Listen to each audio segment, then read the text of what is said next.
Hola a todos y bienvenidos a esta segunda parte de Stargate SG-1. Si has recalado en este podcast por primera vez, que sepas que hace una semana colgamos la primera parte donde nos centrábamos un poco más en el aspecto técnico y hablábamos del episodio piloto de esta serie. Y sin mucha más dilación y sin más introducciones nos vamos a meter de lleno en la serie con la primera temporada. Cosas interesantes que ocurren en esta primera temporada, pues por ejemplo el SG-1 conoce a la raza de los Nox, que son unos tipos que a priori parecen una civilización bastante atrasada, muy naturalistas, que viven en comunión con el bosque, pero al final resulta que tienen unos grandes poderes y son pues relativamente avanzados. Seguirán apareciendo alguna vez más en la serie. Luego en el capítulo del martillo de Thor, que me parece maravilloso, pues el SG-1 visita Cimmeria, que es un planeta de ascensión nórdica se podría decir, y nada más llegar hay una estatua a la salida del Stargate que les escanea, y a Teal'c, a Jaffa y a O'Neill, que en ese momento le está tocando, pues les teletransporta al interior de un laberinto. Y es que Cimmeria es un mundo protegido por los Asgard, y Teal'c, al ser un Jaffa, pues se le relaciona con los Goa'uld, y esta raza tiene vetada la entrada en Cimmeria, en este planeta. Por eso ha sido apresado. Entonces, por otro lado, en una subtrama, pues Carter y Jackson pues conseguirán liberarle, destruyendo la estatua que se llama el martillo de Thor, como he dicho antes. Y este capítulo es muy interesante, no tanto por sí mismo, sino por lo que avecina. O sea, volverá a salir el planeta, tendrá, digamos, una segunda parte en la segunda temporada, que ya luego os cuento. A lo largo de la temporada conoceremos al maestro de Teal'c, Bra'tac, del planeta Chulak, y sabremos que Teal'c pues tiene mujer e hijo. El maestro Bra'tac aparecerá recurrentemente en la serie y es un tipo pues bastante gracioso, muy marcial, que respeta y honra al general Hammond, llamándole Hammond de Texas siempre, porque O'Neill le dijo una vez que el general era de allí, y bueno, pues Bra'tac siempre le está llamando Hammond de Texas. Bra'tac también fue primado de Apophis, el puesto que tenía luego al final Teal'c. Y bueno, él mismo también sabe que los Goa'uld son falsos dioses, pero pues él mismo decide seguir fingiendo estar a su servicio, digamos que para trabajar desde dentro. En otro episodio del SG-1, pues llegará a un planeta cuyos volcanes están en erupción y la atmósfera es tóxica por la ceniza, digamos que está a punto de explotar el mundo, y encontrarán unas personas tiradas en el suelo, víctimas de esta asfixia, y deciden salvarlas llevándolas a la Tierra. Resulta que son los Tolanos, que son una sociedad muy avanzada tecnológicamente y que no está nada de acuerdo con que les hayan salvado. Recelan mucho de los terrícolas y creen que el comando Stargate solo les ha salvado la vida para robarles la tecnología. Aún así, les ayudarán a reunirse con el resto de su civilización. Y pues bueno, como estos tolanos han colonizado este planeta, otro planeta, pues les conseguirán llevar a este nuevo mundo, nuevo Tolan que les llaman. Me gusta mucho este capítulo y el líder de los tolanos es el protagonista de Show, esta saga de películas de terror. Y tampoco será la última vez que les veamos, seguirán apareciendo recurrentemente en la serie. Muy interesante también es un capítulo en el que, volviendo por el Stargate, este recibe una descarga de una lanzadera o de algún caza de estos de la muerte y separa a los viajeros. El Dr. Jackson y Teal'c terminan en la base Stargate, pero O'Neill y Carter acaban en un planeta helado. Intentan llevar a casa, pero la puerta no se activa. Resulta que lo que ocurre es que ya está en la Tierra, en un segundo Stargate que tenía el planeta, y claro, como marcaban a casa y ya estaban en casa, ya estaban en la Tierra, pues la puerta no se activaba. Es como si te llamas a ti mismo por teléfono y comunica. Entonces, este Stargate sí que tiene un dispositivo de llamada, pero aún así, pues el comando Stargate seguirá funcionando como lo hacía, o sea, sin él, llamando, digamos, por ordenador. Llegaremos al final de temporada con un capítulo triple. Esto va a ser muy común a lo largo de todas las temporadas, que aunan en 2, 3, incluso hasta 4 capítulos, a veces 2 finales de temporada y 2 al inicio de la siguiente, pues tramas más complejas, más largas, casi podríamos catalogarlas de mini película o de TV movie, y claro, son mucho más interesantes para contar una trama más alargada. Entonces, en el primero de estos capítulos, un senador, el senador Kingsley, que está en el comité de asignaciones del Senado, pues tiene intención de cerrar el programa Stargate, porque le parece muy caro. Por otro lado, Jackson ha visitado una realidad alternativa y dice que Apophis llegó en una nave espacial hasta la Tierra y esclavizó a la humanidad, por lo que es muy posible que esto ocurra en su propia realidad, en la que conocemos, en la de nuestro comando Stargate, nuestro SG-1. Entonces, en el segundo episodio, el programa se cierra por completo, el programa Stargate, pero el SG-1 se las apaña para, aun desobedeciendo órdenes, pues cruzar la puerta. Efectivamente, como anticipó el Dr. Jackson, acaba la nave de Apophis llegando a la órbita de la Tierra y empezarán a atacar el planeta.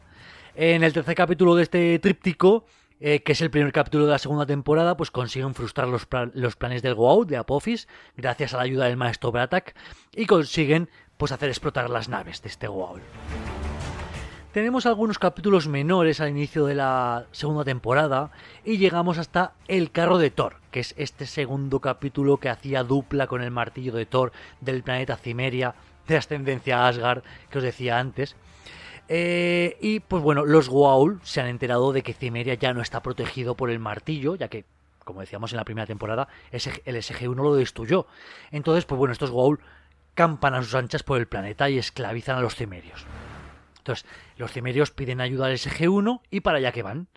Carter y Jackson entrarán en unas cuevas y encontrarán el salón del poder de Thor, se llama así, ese salón, y aparece un holograma con un dios nórdico, pues con Thor, con el auténtico Thor, que les dice que para demostrar su valía tienen que salir airosos de ciertas pruebas. Claro, son desafíos de conocimiento, por lo que Carter y Jackson no tienen ningún problema en solventarlos.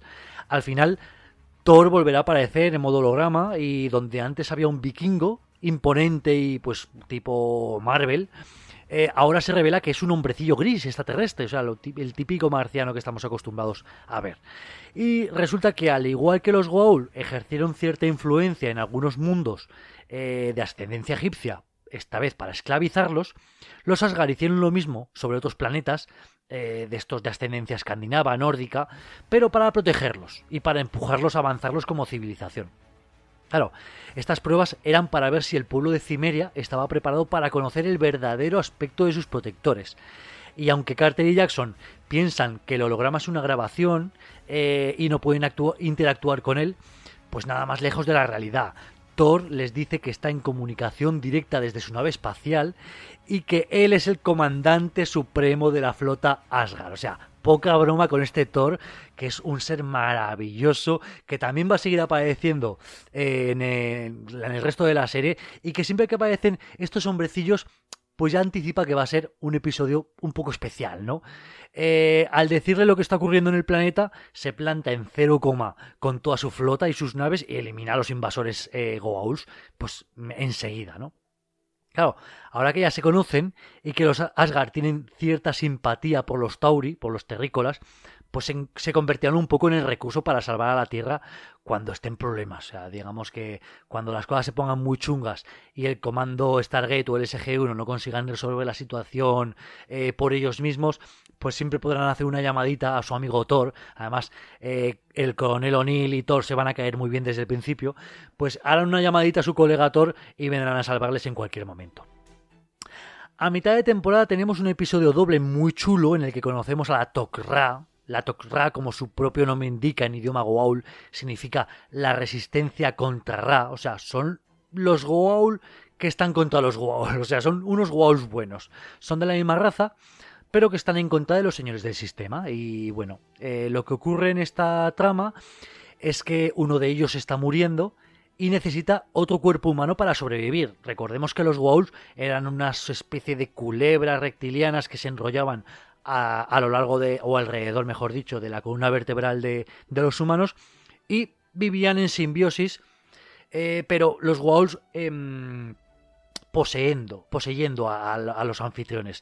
La Tok'ra no, la Tok'ra se integran unos en otros, el humano y el Goa'uld, y viven en una verdadera simbiosis, tomando las decisiones entre los dos.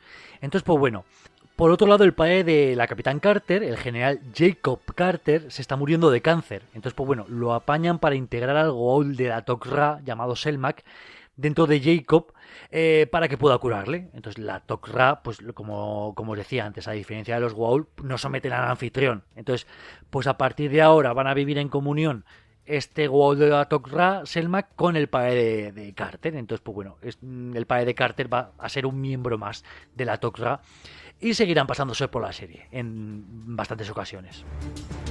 Tendremos algunos episodios de espías, sin viajar mucho, porque hay una rama del gobierno, el NID, que es el Departamento de Inteligencia Nacional, o sea, tipo CIA, que no están tan de acuerdo con esto de ir por los planetas pidiendo las cosas por favor y estableciendo buenas relaciones con otras razas, sino que directamente roban la tecnología y campan a sus anchas. ¿Cómo hacen todo eso? Pues utilizando el segundo Stargate, ese que descubrieron el coronel O'Neill y la capitán Carter en ese supuesto planeta al lado, pero que en realidad al final creo que era, no sé si el Polo Norte o el Polo Sur, pero vamos, que era la Tierra. Entonces, de vez en cuando habrá un episodio de este tipo, de espías. Otro capítulo interesante es cuando, volviendo un equipo SG por la base Stargate, el planeta del que proceden está bajo el efecto de un agujero negro supermasivo. O sea, ya sabéis lo que pasa con estas cosas. Gravedad aumentada, dilación temporal. Entonces, la base Stargate se va a ver influenciado por a través del agujero de gusano, se va a ver atraído por este agujero másico supermasivo y estará incomunicada la base pues con el exterior durante meses. Pero en la sala del Stargate solo habrá pasado un día, hasta que consiguen apagarlo.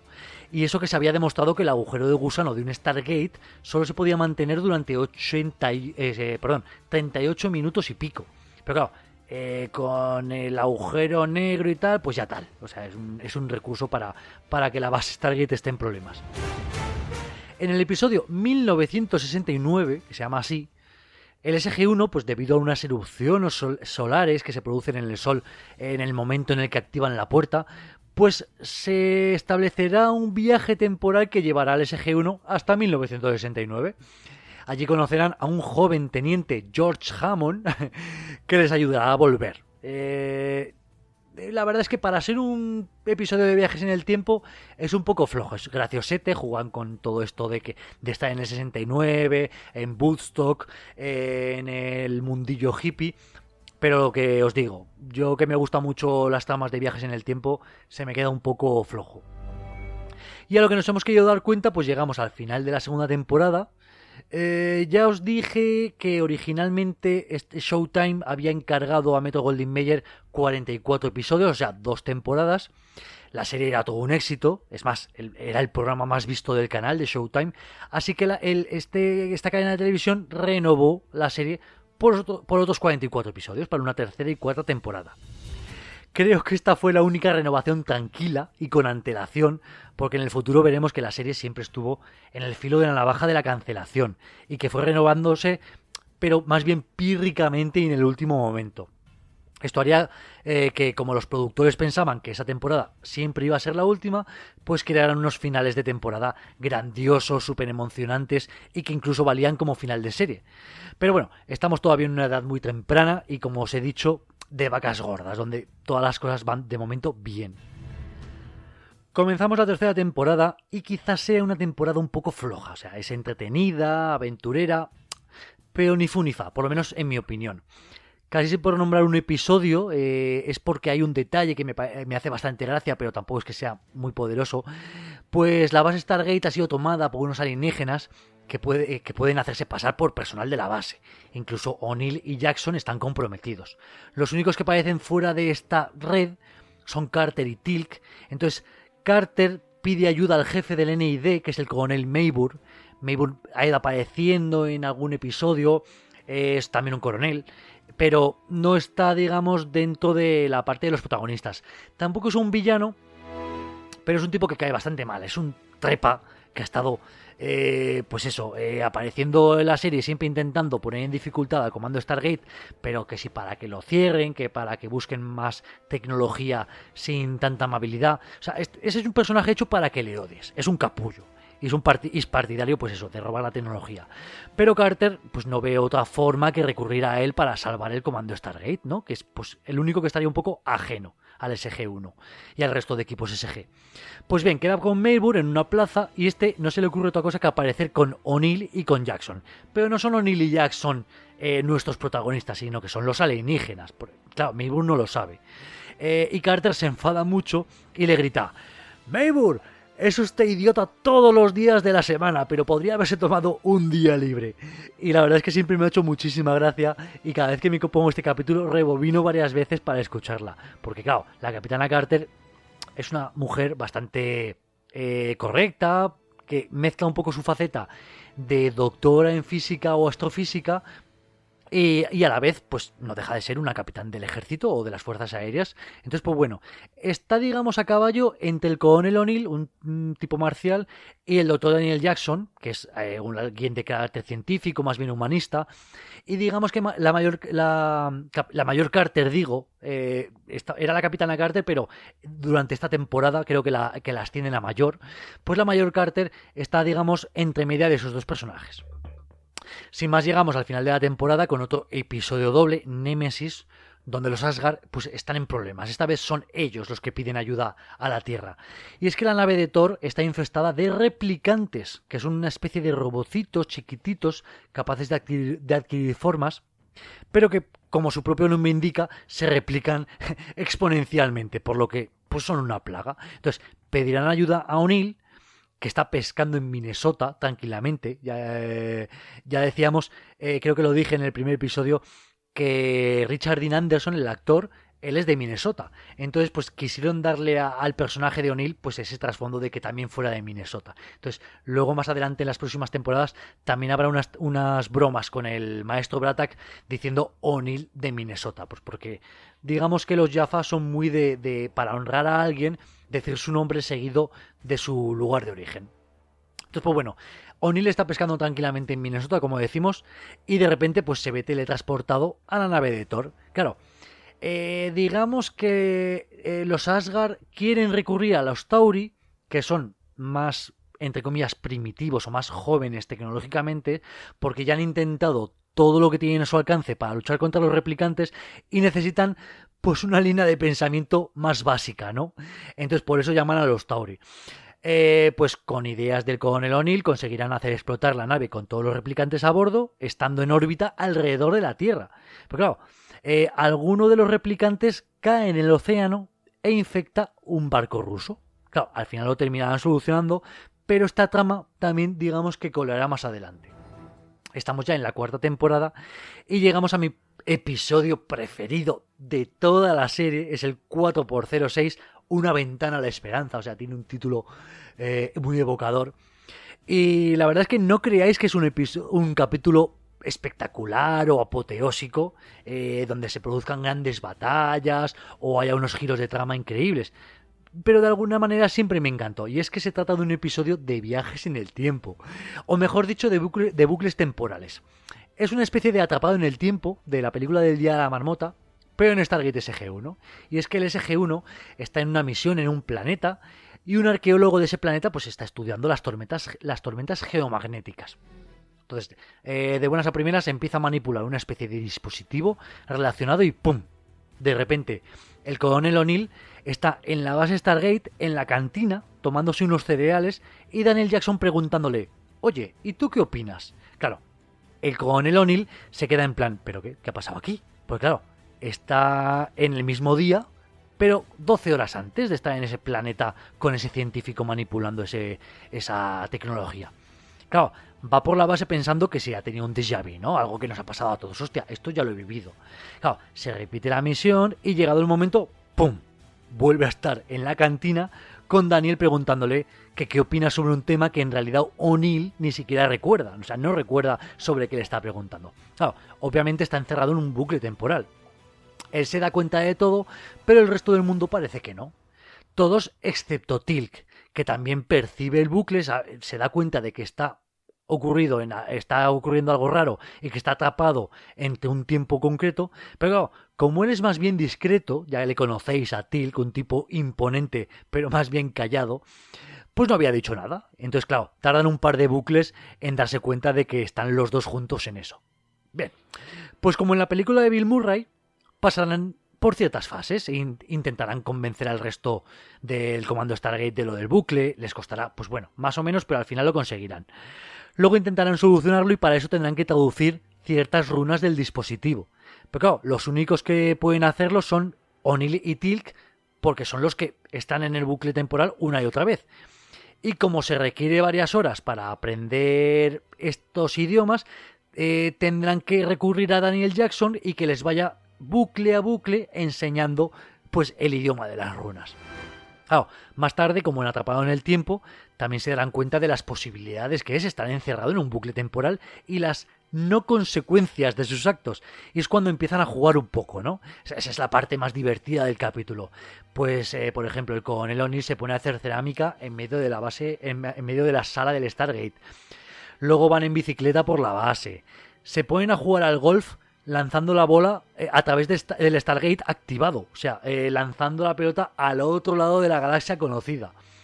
Incluso O'Neill llega a presentar su dimisión para plantarle un buen morreo a la mayor Carter.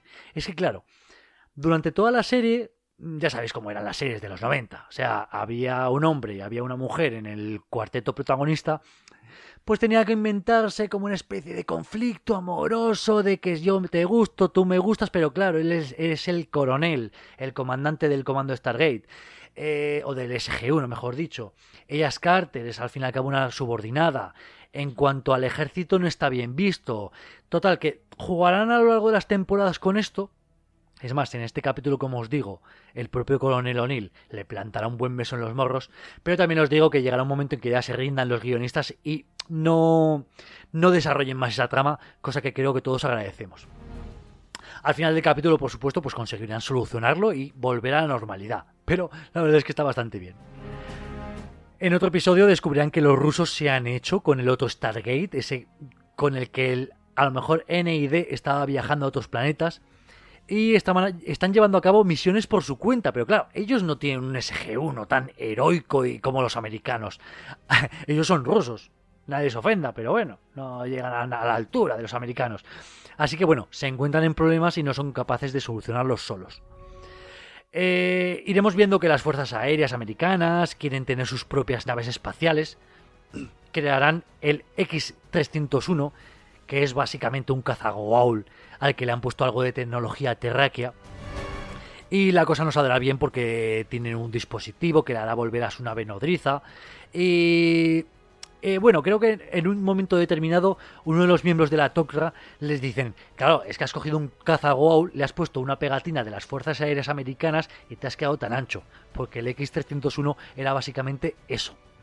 Pero bueno, a lo largo de esta temporada y en las siguientes veremos que esto de desarrollar tecnología para naves espaciales les mola, ¿no? Así tendremos el X-302, que este ya es un caza terráqueo ayudado con tecnología alienígena, un poco al revés de lo que era el 301, que era un caza casi al 90% Goa'uld y a que le habían metido un poquito de tecnología terráquea. Pues esto es un poco al revés. El caza es terráqueo, pero se ayuda de motores, de armas y de tecnología general de fuera de la Tierra. Y más tarde tendremos el X-303 o Prometeo, que este ya no va a ser un caza, sino ya una nave crucero en condiciones, o sea, y es fea de cojones, o sea, pero de fea que es, resulta hermosa. O sea, el Prometeo es lo que más mola de toda la galaxia. Y es que, aunque tiene algo de tecnología Goa'uld y algo de tecnología Asgard, porque claro, estos aliados de la Tierra nos ayudan, pues claro, resulta tosca y primitiva porque al fin y al cabo es una nave creada en la Tierra. Es bastante cuadrada, tiene el morro que parece la cabeza de un pato, con pico y todo. Pero la verdad es que nos va a dejar grandes momentos esta Prometeo. A lo largo de la serie también tendremos el Dédalo, que es una nave mucho más avanzada. Y finalmente tendremos el Odisea. Aunque este yo creo que aparece más bien en Stargate Atlantis, pero ahora ya hablo de memoria. Luego también creo que se llega a nombrar en algún momento el crucero George Hammond, porque bueno, llegará un momento en que el actor morirá, John Dance Davis, y a George Hammond también se le dará una salida de la serie, y digamos que un poco como homenaje se creará el crucero George Hammond, pero creo que no aparece mucho por la serie.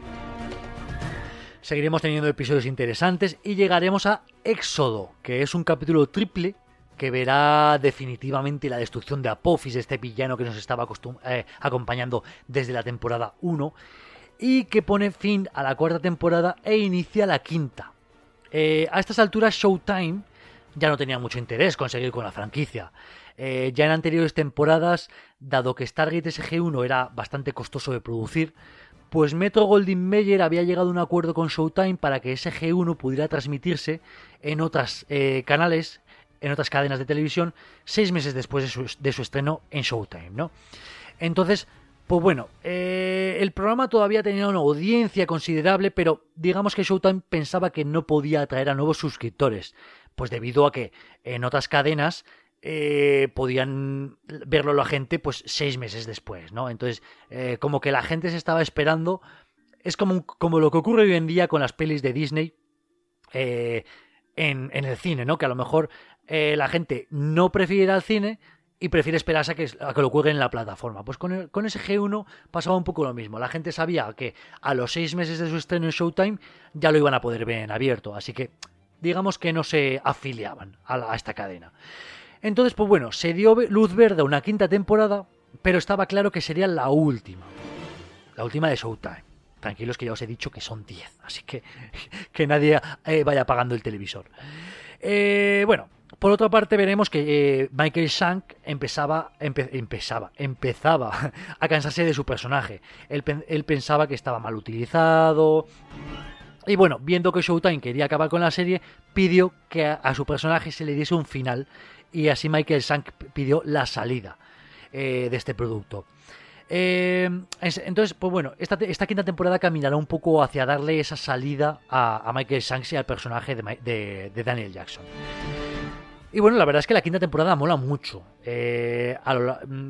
Hablando un poco en general, a lo largo de la serie veremos Stargates un tanto especiales. O sea, el Stargate, para el que no lo recuerde muy bien, pues es ese aro enorme que está fabricado con aquadag, que es un mineral, es un superconductor, que lo que hace es establecer un agujero de gusano, ¿no? En el que se desmaterializa la materia que entra, se almacena en una especie de buffer que viaja a través del agujero de gusano y luego en el agujero de destino se rematerializa, ¿no? Claro, pero las tramas pueden dar lugar a que se apague en algún momento el Stargate y todo lo que está viajando por dentro o se queda almacenado o ya se mueran los de dentro o salte un Stargate o mil cosas, ¿no? Pero estos digamos que son los Stargate canónicos, los que crearon los antiguos y repartieron por los planetas. Pero como os digo, a lo largo de la serie veremos ciertos Stargates especiales. Pues por ejemplo, más adelante tendremos un Stargate gigante hecho con Stargates, o sea, es un Stargate gigante hecho con más Stargates, que es capaz de crear un vórtice tan grande por el que pasarán naves espaciales. También veremos que se intenta crear un puente entre nuestra galaxia y la galaxia Pegasus, la de Atlantis, que llegará más tarde. Claro, poniendo varios Stargates en serie, uno detrás de otro. Digamos, a la máxima capacidad de distancia que permite un Stargate. Me lo invento. Si un Stargate permite viajar a 10 años luz o a 10.000 años luz, pues justo en el 9.000 colocas otro Stargate y vas encadenando los viajes, ¿no? Este es el puente Carter-McKay, porque lo realizarán entre dos científicos, Samantha Carter, que es la nuestra del SG-1, y Rodney McKay, que McKay será uno de los protagonistas del spin-off Stargate Atlantis, un tipo que ya había ido apareciendo en algún capítulo de SG-1, un científico bastante pedante, odioso, que aún así hace bastante gracia y que luego quisieron reutilizarlo en Atlantis. Pues lo que os digo, es un tipo bastante peculiar, alérgico a los cítricos y que tiene algún tipo de interés amoroso por Samantha Carter. Entonces, pues bueno, la verdad es que a medias te resulta odioso y a medias te resulta pues bastante entrañable. Entonces, pues bueno, es un personaje que gusta. Pero bueno, decía que ha habido varios tipos de Stargate porque en esta temporada veremos un Stargate artesanal, o sea, hecho con titanio y con fibra óptica y fabricado en el garaje de la mayor Samantha Carter. Lo fabricará Orlin, que es un antiguo ascendido y que está temporalmente en un cuerpo humano. Está interpretado por Sean Patrick Flanery, que a lo mejor os suena el nombre por ser el actor que dio vida al joven Indiana Jones en la serie de televisión, en las aventuras del joven Indiana Jones, y que bueno, pues aquí interpreta a un antiguo que tiene que volver, digamos, a su planeta, y como no tiene capacidad para acudir al Stargate, pues se crea su Stargate propio, un Stargate artesanal que dura durante unos minutos, pero bueno, que está bastante bien. En la quinta temporada volveremos a ver a los Tolanos, que están dispuestos a compartir su tecnología, aunque luego veremos que no es tan bonito como lo pintan. Veremos una parodia de la serie Stargate SG-1 en el episodio Agujero de Gusano Extremo, en el que un alienígena que ya apareció durante la temporada pasada, pero que tiene forma humana, y al que se le borró la memoria, ahora está imaginando aventuras sobre un dispositivo capaz de viajar a otros planetas. No está imaginando tanto como que está recordando, ¿no? Pero claro, él se cree que se las está creando, que las está pensando, que son nuevas para su mente. Entonces, pues bueno, se hace guionista y ha creado una serie de televisión con estas historias, ¿no? Lo mejor es que el mismísimo coronel O'Neill acudirá como asesor de las fuerzas aéreas para ayudar pues al verismo de la serie. Creo que lo llaman realidad plausible o realidad falsa contrastada, como diciendo que si hay una serie de televisión que va sobre el Stargate, la gente estará más receptiva a que es ciencia ficción, y que si luego alguna vez sale alguna filtración de que existe un artefacto capaz de establecer un agujero de gusano y viajar a otros planetas, pues sería fácil decir, bah, tú lo que te estás pensando es en la serie de televisión, ¿no? Entonces, pues bueno, juegan un poco con ese recurso. En ausencia de Apophis como Goa'uld, pues vamos teniendo otros villanos. Ahora tenemos a un villano supremo, que es el tipo más malo que te puedes imaginar, que es Anubis, que es algo así como The Lord of the Goa'ulds, ¿no? El señor de los Goa'ulds. Es un tipo que, según la Tok'ra, los señores del sistema desterraron porque sus crímenes eran demasiado, incluso para ellos, incluso para los Goa'ulds. Se le dio por muerto, pero ha reaparecido, ¿no? Y es un tipo realmente muy chungo. Alcanzaremos el final de temporada en un planeta muy parecido a la Tierra de los años 60, donde hay dos superpotencias en guerra. En ese planeta se descubre que tiene un mineral similar al Naquadah, que es el Naquadria, que es el Naquadah es el material del que está construido el Stargate, las naves espaciales y tal, pero este Naquadria es como mucho más energético y con él es capaz de hacer armas del estilo de las armas atómicas, ¿no? Entonces Daniel Jackson sufrirá una intoxicación por radiación, y por mucho que se pida ayuda a los aliados, a los Tolanos, a los Asgard y tal, a los Nox incluso, para que les salven, pues termina muriendo. Ya decíamos antes que el propio Daniel Jackson quería salir de la serie, pues aquí se le da una muerte. Pero no muere del todo. O sea, durante toda la temporada se nos había estado hablando de un concepto, de una doctrina, de un recurso que es la ascensión. Desde que en un episodio el SG-1 visitó un planeta budista, la ascensión se explicó como que era el paso a un plano de existencia superior, reservado solo para los más puros de corazón. Digamos que lo que hoy llamaríamos seres de luz. Oma de Sala, que es una antigua ascendida, le ofrece a Daniel Jackson la ayuda para ascender, ¿no? Y este lo acepta. Entonces, pues bueno, llegamos al final de la temporada y, como hemos dicho antes, Showtime se baja del carro. Pero Metro-Goldwyn-Mayer no estaba dispuesta a terminar todavía con la franquicia. Entonces, le ofrece al canal Sci-Fi continuar con el programa con una sexta temporada, aunque con un presupuesto ligeramente reducido. Entonces, pues bueno, se suponía que la sexta temporada sería la última del programa, pero Sci-Fi renovó SG-1 en el último minuto para una séptima.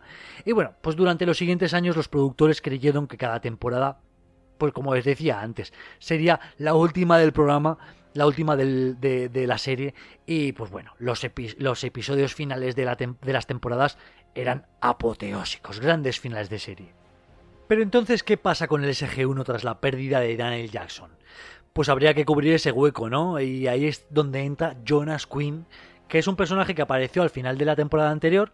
Él es nativo de este planeta que posee en Aquadrio, del de las superpotencias en guerra, y posee una especial habilidad que es que todo lo que lee se le queda grabado. O sea, tiene memoria fotográfica.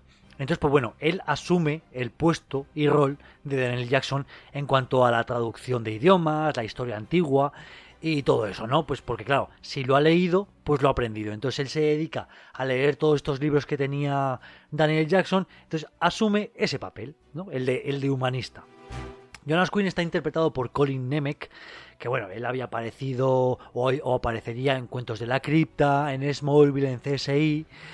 Y bueno, en el patio de los estudios de la Metro Goldwyn Mayer le ofrecieron el papel y básicamente lo aceptó. En 2013 tuvo un accidente rodando una película llamada Poseidon Rex y bueno, se debió de quedar bastante fastidiado. Pero bueno, por lo visto se ha ido recuperando porque lo último que he visto sobre él es que en 2023 rodó una película, no sé si es una película o una serie, que se llama La mano del hombre muerto, con Stephen Dorff y Jack Kilmer, el hijo de Val Kilmer. Y bueno, ya os digo que este Jonas Quinn tampoco es que hiciese mucha gracia a los fans. Así que, ojo spoiler, no duraría mucho. En esta temporada encontraremos una droga, la tretonina, que hace menos dependientes a los Jaffas de los Ghouls, al poderse desprender de la larva que llevaban en su interior sin riesgo para su sistema inmunológico. Claro, lo que os decía antes, los Jaffas eran siervos de los Ghouls que criaban en su interior a las larvas y a cambio pues la larva se encargaba de que el Jaffa siempre estuviese sano y tal. Entonces, digamos que los Jaffa, aunque supieran que los Ghouls eran falsos dioses, no podían simplemente quitarse la larva de dentro y ya está. Porque claro, poco a poco terminarían enfermando y muriendo. La tretonina quita esa dependencia y así este es un primer paso para la liberación de los Jaffas y de sus opresores Ghouls, ¿no? Y la fundación más adelante de la Nación Libre Jaffa. Los replicantes reaparecerán de la mano de los Asgard, que están de capa caída, y es que se están degenerando rápidamente por un problema de variabilidad genética.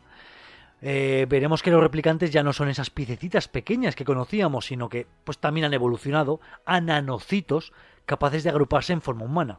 Así tendremos a Quinto, que es un jovencillo que entabla una relación amistosa con Carter, pero claro, él es demasiado peligroso por su potencial de destrucción, ¿no? Digamos que podría destruir la raza humana. Entonces, claro, termina siendo traicionado por Carter y por el SG-1 pues, en pos de un bien mayor. También en la sexta temporada el programa Stargate no saldrá a la luz para el ciudadano medio, pero sí para las principales potencias de la ONU. Pues así se enterarán de que existe el Stargate, Reino Unido, Francia, China y países por el estilo. Y ya estamos de nuevo en el final de la temporada con un Anubis que le declara la guerra al resto de señores del sistema y Daniel, que ya es un ser ascendido o medio ascendido, intentando frenarle desde su posición, ¿no? Desde su posición de ser ascendido. La consecuencia es que Daniel volverá a descender a la humanidad, al ser humano, y volverá a la Tierra y al SG-1. Creo que ya se le da salida del comando Stargate a Jonas Quinn, que creo que le hacen volver a su planeta o algo así. Pero bueno, volvemos a tener a Daniel Jackson en el comando Stargate, y es que Michael Shanks, viendo que la serie no se había acabado y que se continuaba para adelante, pues quiso volver. Entonces, pues bueno, teniendo en cuenta que Jonas Quinn no había tenido mucho éxito y que la gente seguía acordándose de Michael Shanks, le dijeron, venga, que te dejamos volver. Uno de los showrunners de la serie, Brad Wright, abandona aquí SG-1 para empezar a preparar el spin-off Stargate Atlantis, ¿no? Que a partir del año siguiente se emitiría simultáneamente a la par de SG-1. Y la verdad es que esa emisión simultánea dio lugar a bastantes crossovers muy chulos en ciertas ocasiones. Así que si a día de hoy os ponéis a verlas, estas series, digamos que hay que tener en algún momento un poco de cuidado porque te podéis comer algún spoiler de lo que está ocurriendo en la otra serie. Y digamos que tendríais que buscar en algún listado de internet el orden divisionado. Entonces, pues bueno, se quedan de showrunners Jonathan Glasner, que estaba desde el principio, y Robert C. Cooper, que llevaba desde la quinta temporada como guionista y coproductor ejecutivo y que ya pues se quedará hasta el final de la serie. La séptima temporada, resumiéndola mucho, irá sobre la búsqueda de la ciudad perdida de los antiguos. Algo que realmente les ayude a derrotar definitivamente a Anubis, que seguía por ahí, pues hablando en plata, tocando los cojones, ¿no? Entonces, pues bueno, a lo largo de la temporada se va haciendo cada vez más poderoso este Anubis y ponen más aprietos a la Tierra y al SG-1. Y es que nos enteramos que Anubis es un ser medio ascendido y por eso es tan poderoso. Hay un capítulo muy interesante en el que coinciden en una especie de purgatorio Daniel Jackson con Oma de Sala y con un tipo que está por ahí leyendo el periódico y que va informando a Daniel Jackson de cómo van las cosas en la Tierra. Eso está escenificado como si fuera una cafetería en la que Oma de Sala pues es una camarera. Al final nos enteraremos de que este ser bonachón que está leyendo el periódico y que le está dando tanta información a Jackson, pues es en realidad Anubis. Y la verdad es que esto es algo muy revelador y de buenas a primeras, el ser bondadoso que estabas viendo en este actor torna la cara a unas muecas súper extrañas y le ves pues como el villano que es. Entonces, la verdad es que está muy bien toda esta trama. Hacia el final de temporada veremos un cambio de presidente de los Estados Unidos y claro, cuando le cuentan lo del programa Stargate lo flipa bastante. O sea, al principio se piensa que es una broma y le dicen no, que esto es de verdad y tienes que lidiar con ello. Lo peor de este presidente no es él como tal, sino que su vicepresidente es Robert Kinsey, que es este senador que había puesto en tantos aprietos al SG-1 a lo largo de la serie y que había intentado cerrar el programa Stargate en varias ocasiones. El nuevo presidente pues está un poco en comunión con el resto de potencias y cierra el comando Stargate temporalmente, eso sí, y sustituye al general Hammond por la doctora Elizabeth Weir, porque él lo que quiere es continuar con el programa, pero lo quiere desmilitarizar un poco, ¿no? Y dar más acceso a los civiles, cosa que en realidad tampoco está mal. Hasta ahora habían manejado el cotarro los militares, pero un recurso tan grande como el Stargate, capaz de hacerte viajar a otros planetas, pues debería estar, pensándolo bien, en manos de civiles, ¿no? Pero bueno. No obstante, y con el comando cerrado, el SG-1 se entera de que Anubis está camino a la Tierra y con toda su flota, ¿no? Y con la intención de borrar de la existencia a los Tauri. Entonces el SG-1 consigue cruzar el Stargate para encontrar la ciudad perdida, un último intento, ¿no? Pues para ver si consiguen un arma capaz de enfrentarse a Anubis.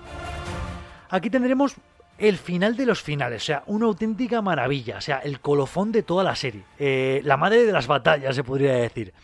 Y es que el SG-1 llega hasta un planeta donde el coronel O'Neill pues se asoma por un hueco, también el tipo que curioso se asoma por una especie de ventanilla, y este hueco le atrapa la cabeza y descarga en su mente todos los conocimientos antiguos. Luego sabremos que es que el coronel O'Neill tiene un gen antiguo, o sea, desciende de la línea de los antiguos. Claro, qué capcioso, ¿no? O sea, que el protagonista más importante de la serie fueron sus antecesores fueran antiguos. Bueno. Tras mucho zascandilear, con la flota de Anubis ya en órbita, todos los aliados de los Tauris ayudando, las naves disparando unas contra otras, descubren que la ciudad perdida no está en otro sitio que bajo el hielo de la Antártida. O sea, lo hemos estado buscando por toda la galaxia y estaba en casa, estaba en la Tierra. Entonces, llegan hasta este sitio y O'Neill se sienta en una especie de trono y comienza a manejar un dispositivo de drones que dispara y dirige contra la flota de Anubis. Todo esto con el Prometeo volando justo encima de esa base, con los escudos a tope de power para proteger al SG-1. Por supuesto, los drones acabarán con toda la flota de Anubis y Anubis será derrotado. Bueno, apoteósico. Ya os digo que esto es un poco el fin moral de la serie, pero llegamos a la 8ª temporada y ahora sí que sí, los productores querían que esta fuese la última. Ya os digo que ni de coña, que va a haber hasta 10, pero bueno. Los productores querían que fuera la 8ª temporada la última. El SG-1, o sea, la serie Stargate SG-1 se iba a cerrar. Atlantis comenzaba y se supone que iba a tener éxito y tal, y se le iba a dar un recorrido. Y como sustituto al SG-1 se iba a crear una nueva serie que se iba a llamar Stargate Command. Ya os digo que esta serie nunca va a dar, nunca llegaría a ver la luz del día. O sea, porque SG-1 continuaría, ¿no? Richard Dean Anderson pidió rebajar un poco su presencia en la serie. Pues él quería pasar más tiempo con su hija, pero pretendía pues seguir en buenos términos con Metro Golden Mayer, ¿no? Por lo que se le da un giro a la trama para que sea él a partir de ahora el jefe del comando Stargate. Así se le asciende a general de brigada, general de una estrella, toma el relevo del general Hammond, que el general Hammond es ascendido a teniente general y colabora directamente con el nuevo presidente. Es una especie de jefe de Estado Mayor de la Defensa, pero enfocado al comando Stargate, ¿no? Y todo esto también venía motivado porque el actor Don S. Davis, como decía antes, pues estaba enfermo y se le quería dar un retiro. Entonces, pues bueno, aunque el general Hammond seguirá apareciendo en alguna ocasión, pues ahora va a ser el general O'Neill el que asuma el mando del proyecto.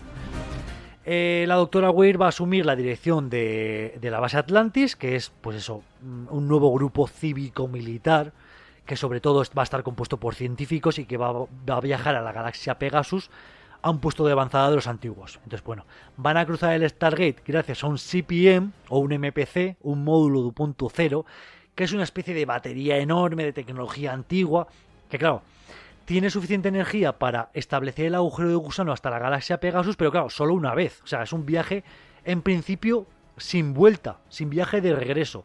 Entonces, pues bueno, hasta que encuentren por lo menos otro MPC, otro CPM. Entonces, pues bueno, como os digo, de repente empezará a andar la nueva serie de Stargate SG-1 con esta base científica, en donde los militares simplemente van a ser los encargados de la seguridad, porque también tendrán sus problemas. Pero no voy a hablar de Stargate Atlantis en este podcast, en esta reacción de Robin. Si por alguna razón os gusta este podcast, esta reacción de Robin, y pretendéis que os haga un resumen al uso como estoy haciendo con SG-1, pues pedidmelo en comentarios y yo encantadísimo. Aunque la tengo menos fresca que SG-1, así que tendría que pues verla otra vez. Vaya, qué pena, ¿no? Entonces, pues bueno, en SG-1 seguiremos teniendo misiones, pero ahora pues el comando SG-1, este grupete, no va a estar formado por 4 comandos, sino por 3. Va a estar formado por Carter, por Jackson y por Teal'c. Además, Carter va a ser ascendida a teniente coronel. O sea, al principio de la serie era capitán, luego la ascendieron a mayor. Y es que es una tipa muy válida en ambas facetas, tanto como militar como científica, ¿no? Entonces, bueno, tenemos a la teniente coronel Samantha Carter y O'Neill, el general, pues les va a acompañar en alguna ocasión, pero muy anecdóticamente. Al fin y al cabo, pues él tiene que estar en la base dirigiendo el resto de comandos SG, el SG-2, el SG-3, el SG-20, lo que haga falta. Seguiremos teniendo replicantes, seguiremos teniendo GOAUs, seguiremos teniendo tramas políticas, tramas de piratas espaciales. O sea, empezará a aparecer por aquí la Alianza Luciana, que también pues, se empezarán a poner en problemas en algún momento al comando Stargate. Conoceremos a Bala Valdoran, que más tarde cobrará protagonismo en la serie. Y pues uno de mis episodios favoritos de esta temporada es Ciudadano Joe, que también es una tontería, pero bueno, por contar lo que pasa, pues ha habido unas piedras de tecnología también alienígena que ha tocado el coronel O'Neill y este tipo, Joe. Y lo que ocurre es que Joe puede ver todas las misiones por las que está pasando el coronel O'Neill y ya ha pasado, ¿no? Entonces, él pensará que las imagina, que las inventa, pero pensará que son reales. Entonces, pues intentará escribir libros, intentará venderlo como una serie de televisión, lo contará a la gente porque él es peluquero. Al final la gente le tomará por loco porque él dice, no, que esto es verdad, no sé qué. Al final del capítulo conoceremos que el coronel O'Neill también está viendo todo lo que vive Joe, pero claro, ver la vida de un peluquero en su pueblo, pues dice que, claro, no es tan interesante como al contrario, ¿no? Pero bueno, es un capítulo interesante y divertido.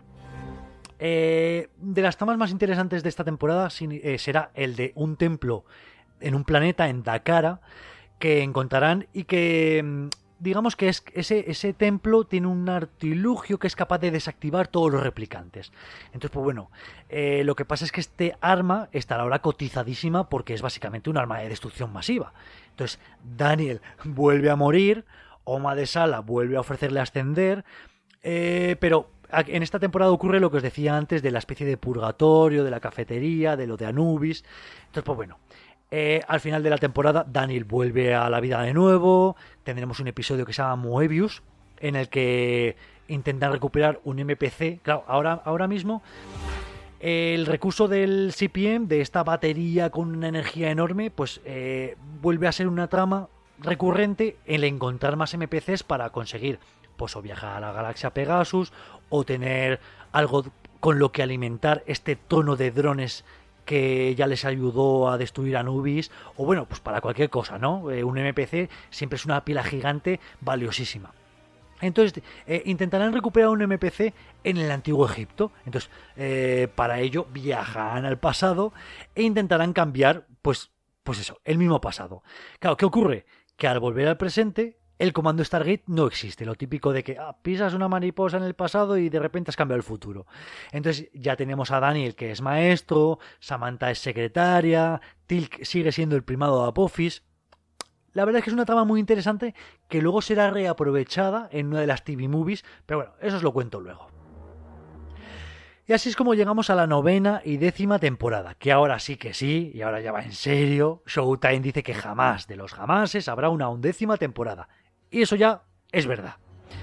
Hubo cambios en el equipo técnico, pues Jonathan Glasner, que era uno de los creadores de la serie desde el principio, abandonó el proyecto, y Brad Wright, que era el otro, el que había dejado SG-1 en la temporada 7 para lanzar Atlantis, había vuelto en la 8ª, pero nada, iba a continuar durante una temporada más, en la 9, pero tras ese año también dejaría el proyecto para siempre. Y para estas 2 temporadas se iba a quedar de amo y señor Robert C. Cooper, que es este que había entrado de productor en la 5ª temporada y que ya había ido cogiendo importancia, había ido cogiendo galones y ahora ya se queda de showrunner absoluto, con otros 2 guionistas que también ejercerían de productores, Joseph Malossi y Paul Mully, y que también estaría con ellos hasta el final, ¿no? Entonces, pues bueno, con estas 2 temporadas se da la particularidad de que Metro Goldwyn Mayer también había tenido muchos problemas ya el estudio, ya no solo Metro Goldwyn Mayer Televisión, sino ya el estudio de televisión, esta Major, estaba en bancarrota. O sea, había tenido varios fracasos cinematográficos y, bueno, había sido comprada por un consorcio audiovisual encabezado por Sony, por lo que, pues, aunque sigue estando la Metro como productora, es Sony Pictures Television la que ahora mismo está cortando el bacalao. Al igual que hay cambios en el equipo técnico, también hay cambios en el elenco. Ya Richard Dean Anderson abandona definitivamente la serie, así que necesitamos un nuevo jefe del comando Stargate, que es Beau Bridges, que es el general Landry. Necesitamos un nuevo protagonista, que es Ben Browder, que ejerce del papel, o sea, es el personaje de Cameron Mitchell, que este Ben Browder venía, por ejemplo, de otra serie de ciencia ficción, que era Farscape, entonces, pues bueno, era conocidillo en el mundillo sci-fi. Este Cameron Mitchell siempre me hizo gracia su nombre, porque, bueno, pues Cameron y Mitchell son los nombres de la pareja de Modern Family. Y bueno, pues por alguna razón sí me hizo gracia. Claro, yo creo que conocí primero a Cameron Mitchell que a Cameron y Mitchell los de Modern Family. Entonces, pues bueno, no sé si fue primero el huevo o la gallina. Supongo que este Cameron Mitchell será primero y a lo mejor pues los guionistas de Modern Family conocían esta serie o conocían a este personaje y les hizo gracia, o no, o es simple casualidad, no lo sé. También tenemos en el elenco a Claudia Black, que es Bala Maldorán, una de las piratas espaciales que os decía antes que cobraría protagonismo. Pues bueno, así es como vamos a tener a un nuevo SG-1. ¿Qué pasa? Que el SG-1 se ha desvirtuado, o sea, se ha desintegrado, porque, por ejemplo, Daniel Jackson se quiere ir a la base Atlantis, en la galaxia Pegaso, la teniente coronel Carter se va a ir al área 51 a, digamos, potenciar un poco más su faceta de científica, y Teal'c va a ser uno de los personajes más predominantes dentro de la nueva Nación Libre Jaffa. Entonces digamos que a Cameron Mitchell, que es el nuevo protagonista, que es, digamos, un Jack Shepard de la base Atlantis, o es un nuevo Coronel O'Neill, digamos que es ese arquetipo, es un héroe de guerra, digamos que siempre ha tenido el sueño de comandar el SG-1. Entonces llega el momento en que le dicen, ala, para ti la comandancia del SG-1. Pero claro, a lo que llega el SG-1 ya no está Daniel Jackson, ya no está la Samantha Carter, ya no está Teal'c. Entonces dice, oye, esto no es el SG-1. Se llama SG-1, pero ya no es mi SG-1. Y te lo venden un poco la serie como que Cameron Mitchell, el teniente coronel, fue uno de los héroes de la batalla contra Nubis sobre la Antártida y que gracias a él se habían salvado los del SG-1. Entonces, digamos, todos están un poco en deuda con él. Entonces este Cameron Mitchell va uno a uno a Daniel Jackson, a Samantha Carter, incluso a Teal'c, va intentando convencerles para que se queden 2 temporadas más en el SG-1. Y bueno, al final, pues sí, tendremos un SG-1 compuesto pues por estos cuadros, ¿no? Por Mitchell, por Jackson, por Carter y por Teal'c. Y hay una cosa muy graciosa, por lo menos a mí me lo pareció, que le dicen en algún momento, joder, Cameron, por fin has tenido tu sueño, eres el comandante del SG-1 y tienes a tus órdenes a toda esta gente, ¿no? Y él dice, realmente están a mis órdenes porque, por un lado, Carter tiene mi mismo rango, O sea, Cameron Mitchell y Samantha Carter, los dos son teniente coronel. Entonces, aunque Cameron sea nominativamente el comandante del SG-1, pues bueno, ¿hasta qué punto le puedes dar órdenes a alguien de tu mismo rango? Luego Daniel es un civil. Pues lo mismo, le puedo dar órdenes a un civil. Y Teal'c es un alienígena, es un Mjaffa. Entonces, pues bueno, es un poco este Cameron Mitchell el comandante de nada. Pero bueno, la verdad es que está bastante bien. A lo largo de estas 2 temporadas seguirán de fondo los Goa'uld. Tenemos a un nuevo villano, un nuevo señor del sistema que es Baal. Y luego tenemos a los nuevos villanos superpoderosos, que son los Ori o los Orai, si visteis esta serie en versión original. Que esto ya empezamos a meternos con una trama un poco más monoteísta, de dioses casi se podría decir cristianos o católicos incluso podría decir. Tiene a los prioris, que son, pues digamos, los inquisidores de esta raza, que son los que van a poner en aprietos al SG-1. Van por toda la galaxia. Llegaremos a un episodio triple que es Avalon, que marcará las bases de este nuevo Stargate SG-1. Jackson y Mara Maldoran, por unos artefactos que tocan, se meterán en los cuerpos de 2 ciudadanos de una aldea de otra galaxia en el que están en una especie de edad media, y ahí es donde descubren a los Orai, ¿no? Porque los Orai, pues digamos, ejercen su influencia, al igual que ejercían su influencia los Goa'uld o los Asgard, pues ejercen su influencia, pero digamos como este dios monoteísta, y digamos, a mí me recuerda mucho a los cristianos. Digamos que estos nuevos ciudadanos tienen mucha fe, y a mí se me asemejaba mucho como a la Edad Media, a la Edad Oscura, donde todo el mundo era tan religioso, ¿no? Entonces, pues bueno, de repente, claro, al estar Jackson y Bala Maldoran en esta nueva galaxia, los Orai se pispan y ya saben de nuestra existencia. Entonces conseguirán llegar hasta nuestra galaxia, hasta la Vía Láctea, establecerán en un planeta una cabeza de playa con un escudo y empezarán a pasar priores y priores y priores, y luego empezarán a pasar también naves espaciales. Entonces, toda esta raza de los Orai, que no nos conocían y que nosotros no conocíamos a ellos, pues de repente están en la Vía Láctea. También aparecerá por ahí Merlín, que es un antiguo científico, y es que estas temporadas van a tirar mucho de las leyendas artúricas. Entonces, pues nos dicen que Merlín es un antiguo, uno de la raza antigua, que era un científico y que también tiene un dispositivo, que es el manto de Arturo, que es una especie de dispositivo interdimensional. Entonces, pues bueno, al final de la temporada 9 tendremos el episodio de Camelot, en el que descubren que los Orai, pues lo que os decía antes, han llegado a la Vía Láctea y que son súper poderosos y que realmente es muy difícil detenerles. Los Orai son los creadores del Super Stargate que os decía antes, de Stargate hechos con Stargates gigantes. Pues es eso.